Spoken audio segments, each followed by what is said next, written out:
In phonology, minimal pairs are pairs of words or phrases in a particular language, which differ in only one phonological element, such as a phoneme, toneme or chroneme, and have distinct meanings.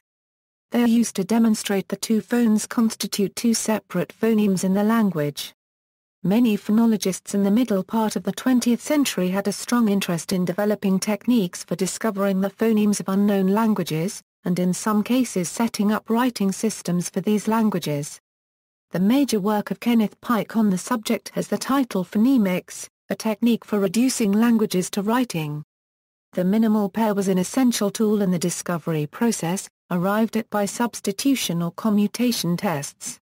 Modern phonology is much less interested in such issues, and the minimal pair is consequently considered to be of little theoretical importance.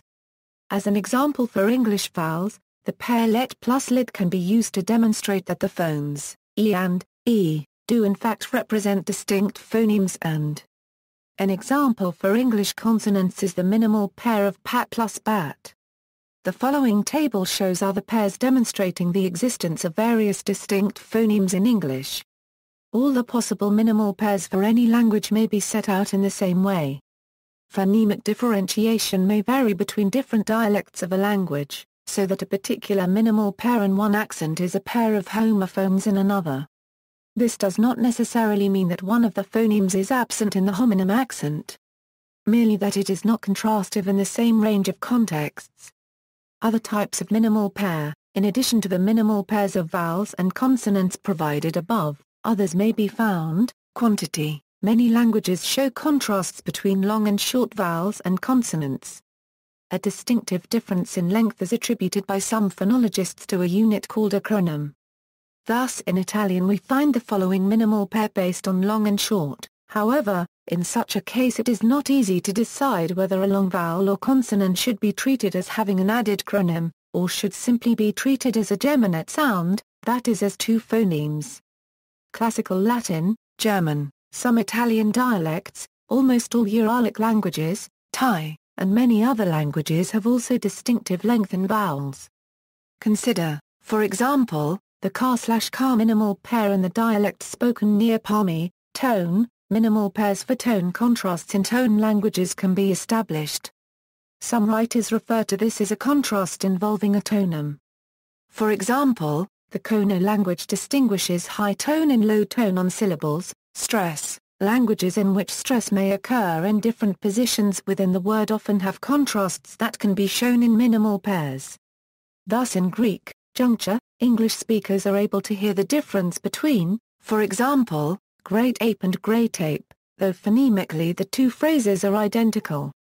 The difference between the two phrases, which constitute a minimal pair, is said to be one of juncture.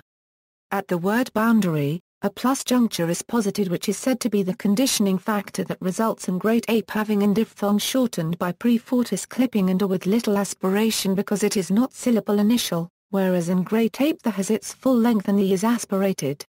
Only languages which have allophonic differences associated with grammatical boundaries have juncture as a phonological element. It is claimed that French does not have this, so that, for example, des petites roues and des petites roues are phonetically identical. Syntactic gemination. In some languages, like Italian, word initial consonants are geminated after certain vowel final words in the same prosodic unit. Sometimes this phenomenon can create some syntactic gemination minimal pairs. In this case, the graphical accent on da is just a diacritical mark which doesn't change the pronunciation of the word itself.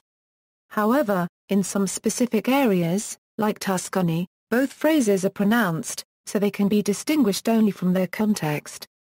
Beyond minimal pairs, the principle of a simple binary opposition between the two members of a minimal pair may be extended to cover a minimal set where a number of words differ from each other in terms of one phone in a particular position in the word. For example, the vowels of Swahili are shown to be distinct by the following set of words: pa to hinge, p to bend, p to pass, po to twist, pu to thrash. However, establishing such sets is not always straightforward and may require very complex study of multiple oppositions as expounded by, for example, Trubetskoy. This subject matter lies beyond the domain of an article on minimal pairs.